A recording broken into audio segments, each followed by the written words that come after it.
Story 1. Title: The Perfect Payback. So, I, 28M, work in a mid-sized tech company, and last year was a turning point for me. At our annual company party, my boss, who's notorious for his ruthless management style, publicly humiliated me in front of all my coworkers. He called me out for a minor mistake I made on a project, something that was blown way out of proportion. I was mortified.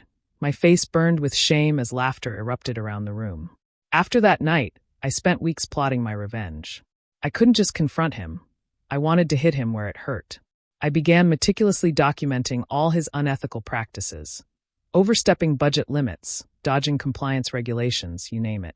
It wasn't easy. I had to act like the loyal employee while secretly gathering intel. Months later, I felt ready. I compiled everything into a detailed dossier, complete with timestamps and evidence. I decided to leak it to the press, choosing the timing carefully, right before the shareholders' meeting. The media picked up the story, and the fallout was swift and severe. My boss was called out publicly and ultimately fired. I got promoted shortly after, but as the dust settled, I started to feel guilty. I saw how my actions affected not just him but his family.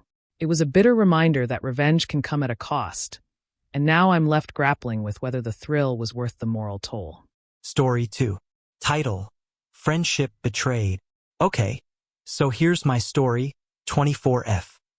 My best friend Lila was someone I considered family. But when she started dating my ex-boyfriend just weeks after our breakup, I felt completely betrayed. My heart was shattered, and I needed to get back at her. Not just to heal, but to show her the consequences of her actions. I decided to be strategic about it. I reconnected with an old crush from high school, someone I'd always had a soft spot for. We hit it off, and I told him my plan. We staged a fake engagement, posting every little detail on social media. Pictures of us in love, glittery ring selfies, the whole shebang. Lila saw everything unfold online, and I could tell it drove her crazy. She started posting passive-aggressive comments and even unfollowed me. The day of the big reveal came during a mutual friend's birthday party. I shared the news that it was all a ruse, and the look on her face was priceless. But as the laughter faded, guilt washed over me. I realized I had sacrificed our friendship for a moment of satisfaction. Now, I'm left questioning whether revenge really helps you heal or just deepens the wounds. Story 3. Title: Petty School Days. High school was rough for me, 16M. I was bullied relentlessly by a popular girl named Emily and her crew. They made my life a nightmare, and after a particularly brutal day, I decided I had enough. I would show them that I was not to be messed with. After some thought, I hatched a plan to hack into the school's announcement system. I had some coding skills I picked up from a summer camp, so it wasn't impossible. I managed to record a fake audio clip of Emily admitting to her most embarrassing secrets and played it during lunchtime when the cafeteria was packed. The moment her voice echoed through the hall, the cafeteria erupted into chaos. Laughter, shock, and disbelief filled the air as Emily's face turned crimson. For the first time, I felt powerful, like I finally had the upper hand. But as the day went on, I noticed how devastated she was, how she couldn't even look anyone in the eye.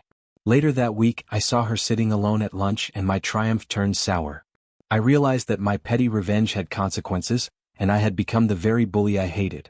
It made me rethink everything and left me questioning my morals. Story 4. Title: The Accidental Spy. I, 30F, work at a large corporation, and when I discovered that my coworker Tom was taking credit for my hard work, I felt a mix of anger and betrayal. I knew I couldn't just confront him. He was good at manipulating the narrative. Instead, I decided to play a longer game. I started planting fake ideas during meetings, presenting them as if they were my original thoughts. Every time Tom would try to claim my ideas, I documented it carefully. It took months, but I was meticulous, and I could feel my plan coming together. When the time finally came, I watched with glee as my boss praised my innovative thinking. Tom was so confident he could steal the spotlight, but instead, he was slowly unraveling as he kept trying to pass off my ideas as his own. The look on his face when he realized he was caught was priceless. But afterward, as the thrill faded, I felt a creeping guilt. I had enjoyed watching him squirm, but I also knew I had manipulated the situation. Sometimes revenge can spiral into a bigger mess, and I was left questioning whether I had lost my integrity in the process. Story 5. Title: Sister's Betrayal. So here's my situation. 27F. I found out that my sister Sarah had started dating my ex-boyfriend shortly after our breakup. I felt a surge of betrayal and anger. Instead of confronting her, I plotted my revenge. I organized a family gathering, inviting everyone, and I planned to expose her in the most public way possible. During dinner, I casually started sharing embarrassing stories from our childhood, all the while keeping an eye on her reaction. As I went on, I could see her squirming in her seat, the color draining from her face. When I finally let slip a particularly embarrassing moment, the whole table erupted in laughter at her expense. The satisfaction of seeing her uncomfortable was immense, but as the laughter faded, I felt an overwhelming sense of regret. I had damaged our relationship, and the thrill of revenge didn't feel so sweet anymore. I had lost my sister's trust, and now I'm left wondering if it was really worth it. Story 6. Title: The Grifter's Game. Let me tell you about my experience. 34M. I'm a con artist by trade, and I got double-crossed by my partner during a big scam. It was a gut punch, and instead of going for the typical revenge, I decided to outsmart him. I set up a fake business and convinced him to invest a hefty sum, playing the part of a naive but ambitious entrepreneur. He thought he was making a smart move. I rolled out the red carpet, complete with a flashy website and all the bells and whistles.